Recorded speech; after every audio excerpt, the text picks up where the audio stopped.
Hello, I'm Hal Ottaway with the Wichita Postcard Club, and it's time once again for a postcard of the week.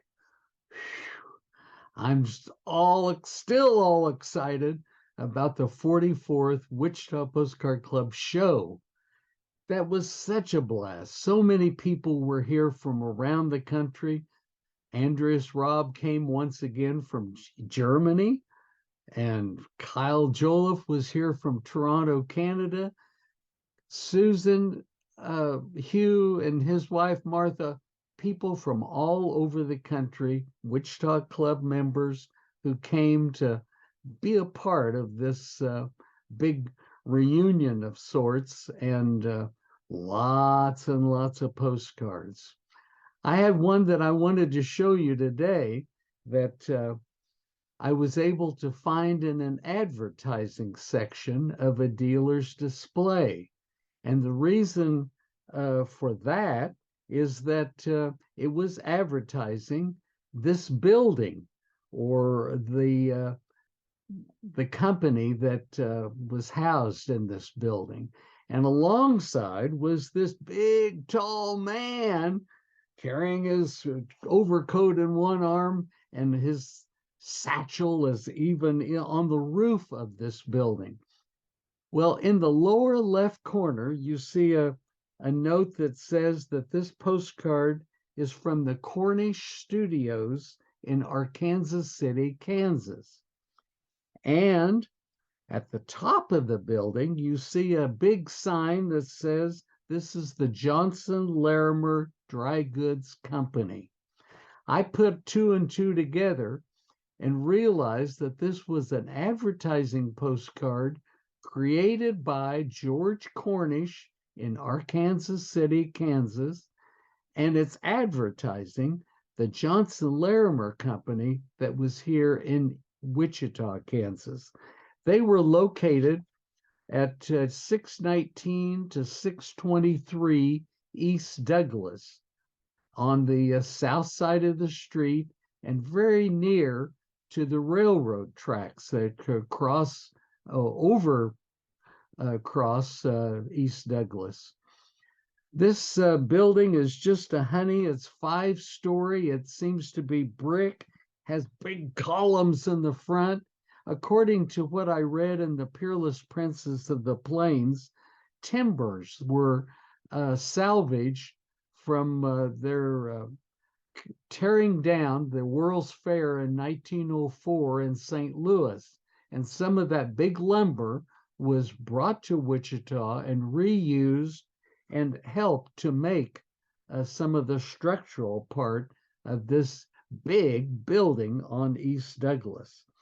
It's a handsome building. I can remember going there as a teenager when it was kind of in its dying days. The Johnston Larimer was long gone, and it was a Salvation Army store at that point. But so that was the little bit of personal that I remember from being there. Today, it's been torn down some years ago, and the Nafsker Park is in this location today. That too was torn down recently, and a new park is there today. So lots of action. But what makes this postcard even more special to me is that it is exaggerated. It shows this salesman or owner, I don't know who this man is for sure.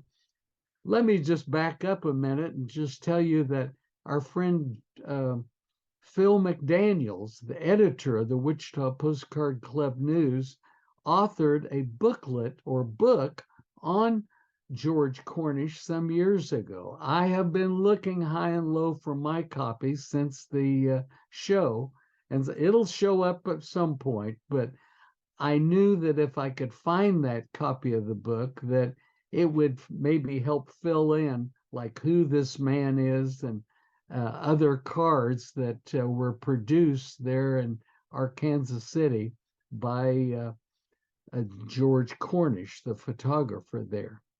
In any case, it's a great card. It's a view card and advertising card, as we've seen. Another card looking in my collection of Johnston Larimer cards is this black and white view, a horizontal view that shows the East Douglas a view of it, and it gives you an idea of the buildings on either side.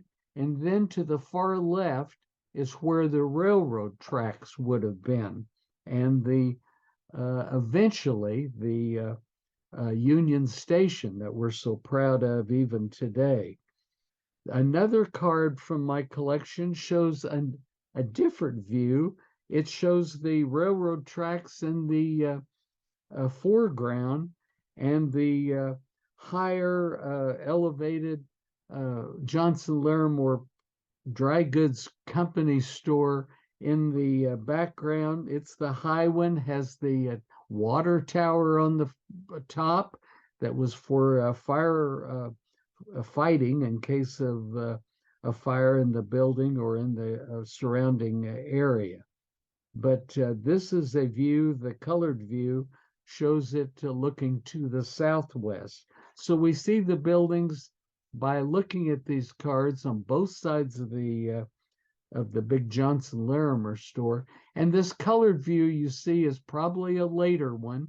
It was published by Fred Harvey. I can look on the back and see, and it was mailed in 1920. By then, the structure had lost its big sign on top of the building that we saw in the other two cards, and I can just imagine that wind and storms and so forth through the years probably had a lot to do with knocking it down. And then they were able to paint on the side of the building so you could see it from the trains that went by, and eventually from the Union Station itself. These are all fun transportation and cards that have to do with Wichita history and the dry goods business. If I look that up in a directory, you see that they had everything from non-perishables or non-food items to dry things, the dry foods. They also had clothing and cloth and thread, lots of things that would have been so useful and needed in smaller towns, other communities that this wholesaler would have more than likely sold to. Hope you've enjoyed this card as much as I have, and we'll look forward to seeing you again next week. Thanks very much.